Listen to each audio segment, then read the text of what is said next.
A young woman, full of dreams and ambition, was murdered in one of the most inhumane ways possible. And the worst part? The people responsible for it had no remorse. Eva Bourseau was a 23-year-old student living in Toulouse, France. She was passionate about art history, had a bright future ahead of her, and was known for her lively personality. But all of that ended in a single night of unimaginable cruelty. The night started like any other. Eva was at her apartment, possibly thinking about her future, completely unaware that it would be her last night alive. The air was heavy with summer heat, the streets outside quiet, and the walls of her small apartment held no warning of the horror that was about to unfold. There was a knock on her door. The moment she opened it, everything changed. The first strike came fast. A brutal punch to the face with a knuckle duster. The metal connected with her cheekbone, sending a sharp, electrifying pain through her skull. She stumbled back, disoriented, blood already dripping from her nose. Her mind was in shock, trying to process what was happening. But there was no time. Before she could even scream, another punch landed, this time straight to her jaw. The impact sent her crashing to the floor, her head hitting the cold tiles with a sickening thud. Her vision blurred, her ears rang, and pain exploded in every nerve of her body. One of her attackers lifted the heavy metal bar and swung it down with full force. It connected with the side of her head. A sharp, unbearable agony shot through her skull. She screamed. It was the kind of scream that came from pure survival instinct, a sound that should have been enough to make any human stop, but they didn't stop, and again. The blows were relentless. The sharp edge of the crowbar split open her skin, crushed the fragile bones beneath, and turned her once beautiful face into a swollen, bleeding mass. Her skull began to fracture. She tried to crawl away, her fingers grasping at the floor, her breath coming in ragged, desperate gasps. She pleaded for them to stop, but they didn't. Another strike, and another. She was drowning in pain. Her body convulsed as she slipped in and out of consciousness. But she wasn't dead yet. That was the most horrifying part. She was still alive. She could still feel everything. Then, silence. Her breathing slowed. Her body twitched, and then finally, it stopped. Her killers stood over her, their breathing heavy, the crowbar still dripping with blood. But their horror wasn't over, because now they had a body, and they needed to get rid of it. Their solution? Acid. In an attempt to cover up their crime, they left her lifeless body in the apartment. The next day, they came back with 27 liters of hydrochloric acid. Inspired by scenes from the TV show Breaking Bad, they thought they could dissolve her body completely. They poured the acid over her remains. The smell of burning flesh filled the air, an unbearable, sickening stench that clung to the walls of the apartment. But their plan wasn't working as they had expected. The acid didn't fully break down her body. Instead, it left her decomposing in a horrifying, half-dissolved state. They panicked. The stench was getting worse. They placed her body in a plastic trunk, trying to contain the smell, but the acid continued to eat away at her flesh. The once vibrant young woman was now nothing but a horrific, dissolving corpse trapped in a chemical nightmare. For days, she remained there, her body slowly decomposing, until finally she was found.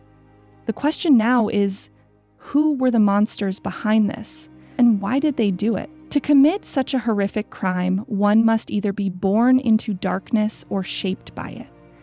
The men responsible for the murder of Eva Bourseau were not ordinary criminals.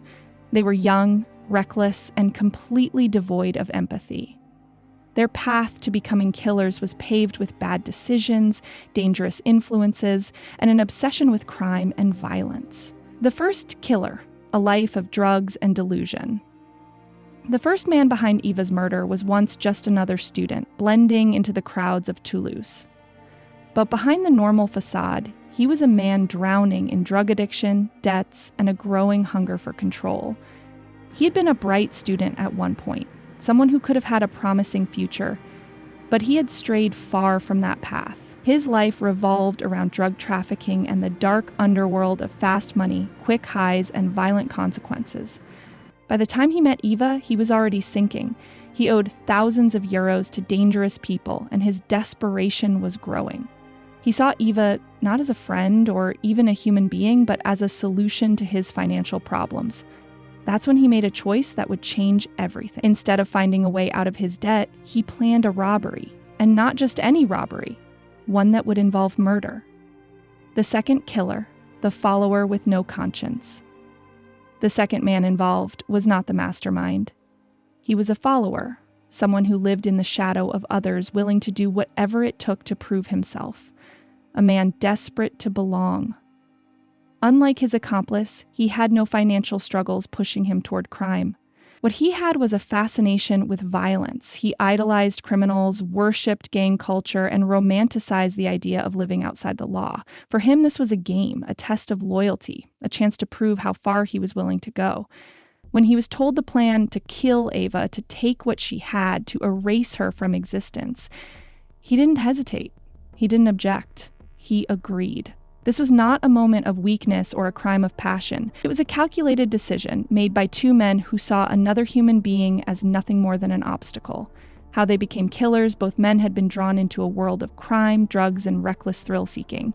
They surrounded themselves with people who glorified violence, who saw murder as just another way to solve a problem. They had no fear of consequences. They believed they were untouchable, that they could get away with anything. They had no empathy. The idea of taking a life meant nothing to them. They thought they were smart, but in the end, they would prove just how wrong they were. These were not men forced into crime. They chose this path. And that choice led to the brutal, senseless murder of Eva Bourseau. But how did the police finally track them down? And what evidence did they find? When Eva Bourseau's killers left her body in that acid-sealed container, they believed they had committed the perfect crime. They thought they could erase every trace, dissolve every piece of evidence, and walk away as if nothing had happened. But what they didn't know was that the walls of Eva's apartment would hold the secrets of their crime, and investigators would stop at nothing to uncover the truth. The first clue, a mother's worst nightmare. It all began when Eva's mother became concerned. Days had passed without a single word from her daughter. Calls went unanswered. Texts were ignored. Something was wrong. Unable to shake the feeling that something terrible had happened, Eva's mother decided to check on her. She arrived at the apartment, but the moment she stepped inside, she was hit with a smell so unbearable it made her stomach churn. A rotting, chemical stench filled the air. The kind of smell that told her something was very, very wrong. When she opened the door to Eva's room, she saw it, a large plastic trunk, sealed shut. She knew in that moment that her daughter was gone. The crime scene. A house of horror investigators arrived quickly, and as soon as they stepped inside, they knew they were dealing with something beyond an ordinary crime. The smell of acid and decomposition had soaked into the very walls. The air was thick with the scent of death. They found the container. Inside, Eva's body lay partially dissolved, her remains floating in a gruesome mix of acid and decay. The killers had tried to get rid of her, to erase her, but they had failed. The first mistake? The first mistake the killers made, they underestimated forensic science. Despite the acid, Eva's body was not fully dissolved. Experts were able to recover tissue samples and determine the extent of her injuries. Blood spatter patterns around the room told a story the killers couldn't erase. The forensic team found tiny bone fragments that the acid had failed to destroy. Detectives turned to the next step, finding out who had done this. Phone records. Investigators checked Eva's last calls and messages. They found recent exchanges with a former acquaintance, one of the men who would later be revealed as her killer. Surveillance footage. Security cameras near Eva's apartment showed two men entering her building the night she was murdered. Financial transactions. The killers had made careless mistakes. They had purchased the acid with a traceable card. The walls were closing in, the confession that sealed their fate once. The suspects were in custody. The final piece of the puzzle fell into place. Under intense questioning, one of the killers broke. He confessed to everything. He described the attack in chilling detail. He revealed how they had tried to destroy Eva's body.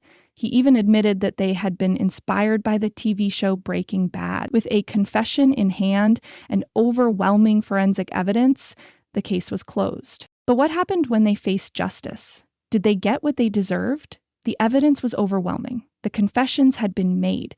Now it was time for the killers of Eva Bourseau to face the consequences of their actions in a court of law.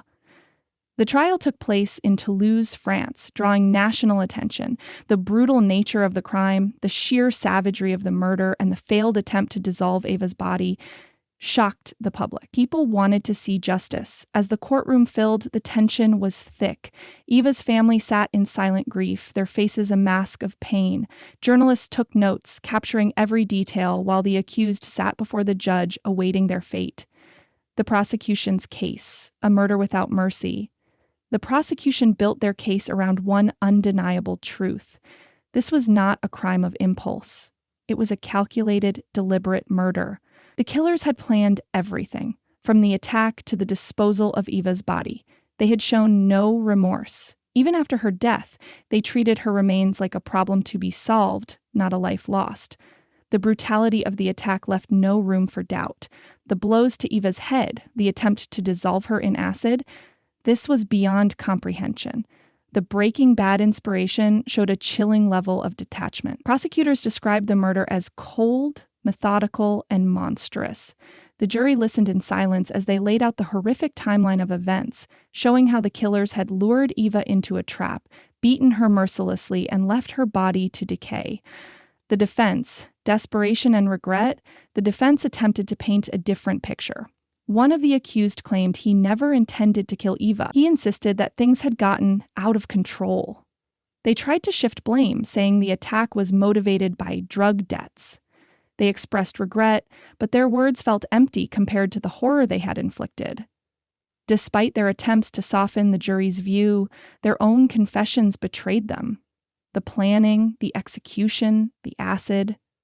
It all pointed to a premeditated, merciless crime. The verdict, a sentence that could never undo the crime. After days of testimony and deliberation, the verdict was delivered. Both men were found guilty of murder. They were sentenced to long prison terms, ensuring they would not walk free for decades. The court condemned their lack of humanity, calling the crime one of the most heinous in recent history. For Eva's family, the sentencing was not justice. It was just the best the law could offer. No number of years behind bars could bring Eva back. The trial was over, but the pain remained.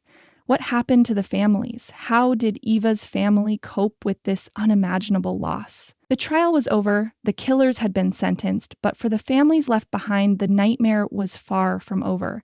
Justice had been served, but the wounds left by this crime would never fully heal. Eva Bourseau's family, a loss too painful to bear. Eva's mother had been the one to discover her daughter's body.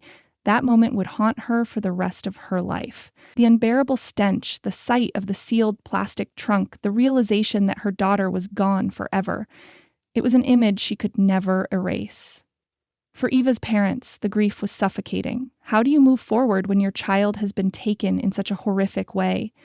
The pain was endless, the questions unanswerable. They spoke of Eva's dreams, of the life she should have had. Her family tried to find meaning in the tragedy. They spoke out against youth violence, drug crimes, and the dangers of bad influences. They wanted people to remember Eva, not for the way she died, but for the way she lived. The killers' families, shame and denial on the other side of this tragedy, were the families of the killers. One of the killer's mothers reportedly broke down in court, whispering, "I'm so sorry," as Eva's family sat just feet away.